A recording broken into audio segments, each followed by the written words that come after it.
Kozhikode medical കോളേജിൽ പുക ഉയർന്ന് പരിഭ്രാന്തിയുണ്ടായത് ബാറ്ററി കത്തിയത് മൂലമാണെന്ന് ഫയർഫോഴ്സ്.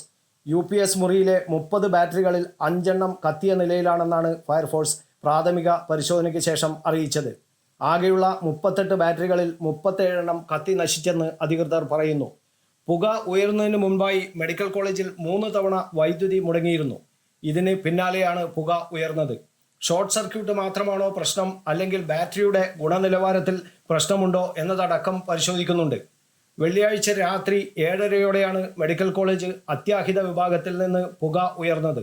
ഉടൻ തന്നെ ഫയർഫോഴ്സ് സ്ഥലത്തെത്തി രോഗികളെ ഒഴിപ്പിച്ചു. സംഭവത്തിൽ ആരോഗ്യവകുപ്പ് മന്ത്രി വീണ ജോർജ് മെഡിക്കൽ വിദ്യാഭ്യാസ വകുപ്പ് ഡയറക്ടർക്ക് അന്വേഷണത്തിന് നിർദ്ദേശം നൽകിയിട്ടുണ്ട്. നസീറ, കോഴിക്കോട് വെസ്റ്റ് ഹിൽ സ്വദേശി ഗോപാലൻ, വടകര സ്വദേശി സുരേന്ദ്രൻ, കൊയിലാണ്ടി സ്വദേശി ഗംഗാധരൻ, പശ്ചിമ ബംഗാൾ സ്വദേശി ഗംഗ എന്നിവർ കഴിഞ്ഞ ദിവസം മെഡിക്കൽ കോളേജിൽ മരിച്ചിരുന്നു. വെസ്റ്റ് ഹിൽ സ്വദേശി ഗോപാലന്റെ മരണത്തിൽ മെഡിക്കൽ കോളേജ് പോലീസ് അസ്വാഭാവിക മരണത്തിന് കേസെടുത്തിട്ടുണ്ട്. പുക ഉയർന്നത് മൂലമുണ്ടായ അപകടത്തിന് പിന്നാലെ വെന്റിലേറ്റർ സഹായം നഷ്ടപ്പെട്ടതോടെയാണ് ഗോപാലന്റെ മരണം സംഭവിച്ചതെന്നാണ് കുടുംബത്തിന്റെ ആരോപണം. ഗോപാലന്റെ കുടുംബത്തിന്റെ പരാതിയിലാണ് പോലീസ് കേസെടുത്തത്.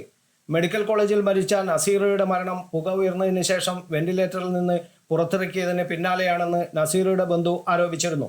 വാതിൽ ചവിട്ടിപ്പൊളിച്ചാണ് ഉള്ളിൽ കയറിയതെന്നും വെന്റിലേറ്ററിൽ നിന്ന് മാറ്റുന്നതിനിടെയാണ് മരണം സംഭവിച്ചതെന്നും ബന്ധു വ്യക്തമാക്കി. വെന്റിലേറ്ററിൽ നിന്ന് മാറ്റുന്നതിന് മുന്നേ ആരോഗ്യനിലയിൽ പുരോഗതിയുണ്ടായിരുന്നു. ആരോഗ്യനിലയിൽ മരുന്നിനോട് പ്രതികരിച്ചിരുന്നെന്നും നസീറയുടെ കുടുംബം പറഞ്ഞു. കോഴിക്കോട് മെഡിക്കൽ കോളേജ് അപകടത്തിൽ അന്വേഷണം നടക്കുകയാണെന്ന് മുഖ്യമന്ത്രി പിണറായി വിജയൻ പറഞ്ഞു. സംഭവിക്കാൻ പാടില്ലാത്ത കാര്യങ്ങളാണ് സംഭവിച്ചത്. ആരോഗ്യമന്ത്രി ഇന്ന് കോഴിക്കോട്ടെത്തി സ്ഥിതിഗതികൾ വിലയിരുത്തുന്നുണ്ട്. അന്വേഷണത്തിന് ശേഷമേ കൃത്യമായ കാരണങ്ങൾ കണ്ടെത്താനാകുകയുള്ളൂ എന്നും മുഖ്യമന്ത്രി പറഞ്ഞു. News bureau, Kannur media.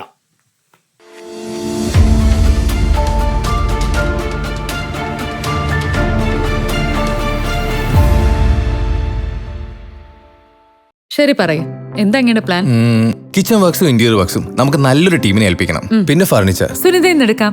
അവിടെ ആകുമ്പോ എല്ലാ മോഡൽ ഫർണിച്ചറും അവൈലബിൾ ആണ്. മോഡേൺ വേണമെങ്കിൽ മോഡേൺ, ട്രഡീഷണൽ വേണമെങ്കിൽ ട്രഡീഷണൽ. ഇനിയിപ്പോ ഇമ്പോർട്ടഡ് ഫർണിച്ചർ വേണമെങ്കിലോ അതും സുനിതയിലുണ്ട്. ചേട്ടാ, ഫർണിച്ചർ സുനിതയെന്നാണെങ്കിൽ മോഡുലർ കിച്ചണും ഇന്റീരിയർ വർക്സും അവരെ തന്നെ ഏൽപ്പിച്ചാ പോരെ? അതിനവർ ഇന്റീരിയർ വർക്സ് ഒക്കെ ചെയ്യുന്നുണ്ടോ? ഒരു വീടിന്റെ മുഴുവൻ ഇന്റീരിയർ ഡിസൈൻ ചെയ്ത് ഫിനിഷ് ചെയ്യാനുള്ള സ്പെഷ്യലൈസ്ഡ് ആൻഡ് എക്സ്പീരിയൻസ് ടീമും സ്വന്തമായ ഒരു മാനുഫാക്ചറിംഗ് യൂണിറ്റും ഉണ്ട് സുനിതയ്ക്ക്. ഇപ്പോൾ ഏത് ജനറേഷന്റെയും ഫേവറേറ്റ് സുനിത ഫർണിച്ചർ.